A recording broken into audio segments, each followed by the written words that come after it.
Hello, everybody. My name is Roger, and welcome to the Database Group 16.4 planning.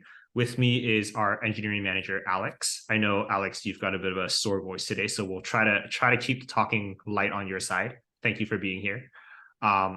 So in general, our team continues to operate on initiatives that impact the availability and reliability of GitLab.com. I think one of the ways this manifests is that our work is often maintenance related and very foundational and fundamental. So we want to take our time making sure we get it right, but it often takes us multiple milestones to make some big progress cumulatively. So a lot of the themes that you're seeing in our top priorities for 16.4 are repeated priorities for the past several months.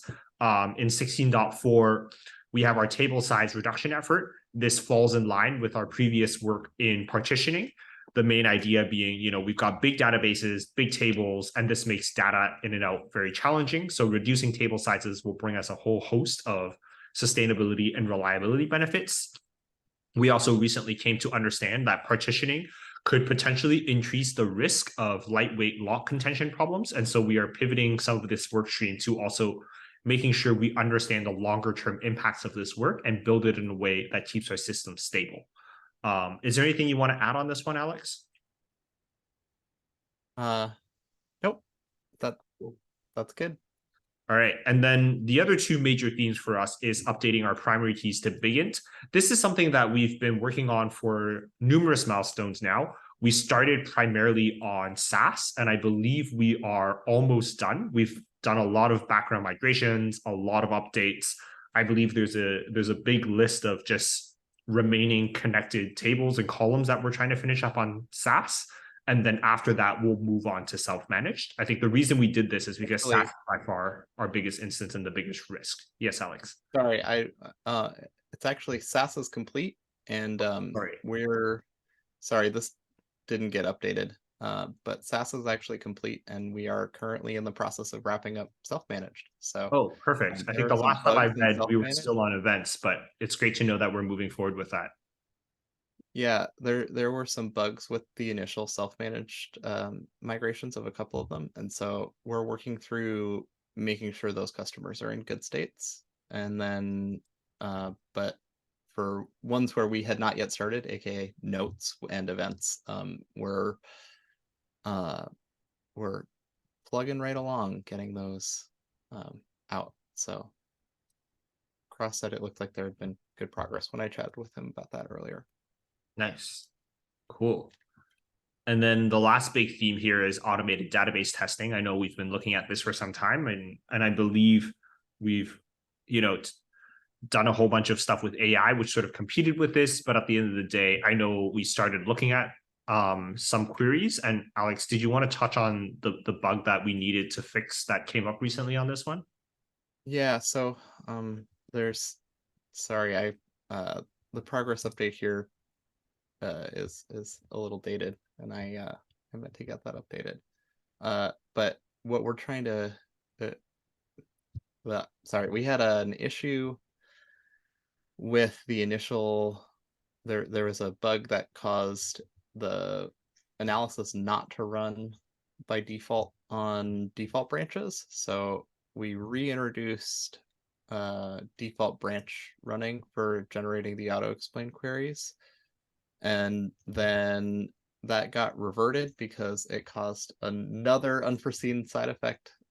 And so they're working on now reverting that back again. And we're hoping to have captured artifacts both from branches and from default merge requests and from default branches in order to start doing comparisons this milestone. And extracting not just all of the queries in bulk, but actually extracting what looks like new queries so that we can keep track of what's new and alert on that, which would be very snazzy. Yeah, I think definitely once we have some tangible queries that we have to compare against, I think that makes our database review job a lot more robust.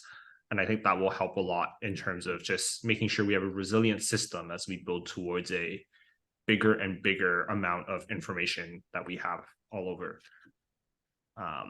Big important step there too is it lets us branch a lot more, whereas we're kind of on a single stream right now trying to get all the queries captured and then get this like diff generated so that we can see new queries added.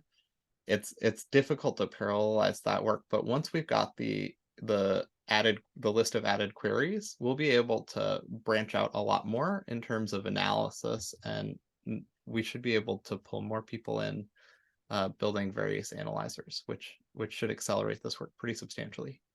Yeah, and that actually dovetails really nicely into some of these focus areas. I know for a long time our team has been very busy with these items and not able to really close them out very successfully. And I think with our safe background processing, this work stream is approaching the end shortly. And hopefully we won't be replacing this with a different item, but we will expand the scope of query testing and be able to make further progress there. And so fundamentally what we've created here is the capability for people to configure workers to take advantage of some safer background processing flows. So I think there's a few remaining items to close out, but I think the plan here is to document what we've done, wrap this up, and then broadly socialize this, perhaps with the engineering groups, so that other people can start taking advantage of what we've built here to improve background processing across our entire fleet. Cool. And then lastly, this is one of those, like, we know that upgrading is very important to GitLab, but making sure our migrations run in a good ordering would help make sure upgrades don't accidentally break for a lot of customers. So I think this is something that we did a proof of concept spike, and now we're just really just digging into some of the work here. And I won't go into the super specific details because there's a bunch of bits here, but Alex, is there anything you wanted to highlight from here as well? No, just that the spike was successful, and I'm looking forward to see this work come to fruition. Awesome. Cool. Well, thank you so much again. And Alex, thank you for explaining, as always, even with your challenging voice of today. Thanks.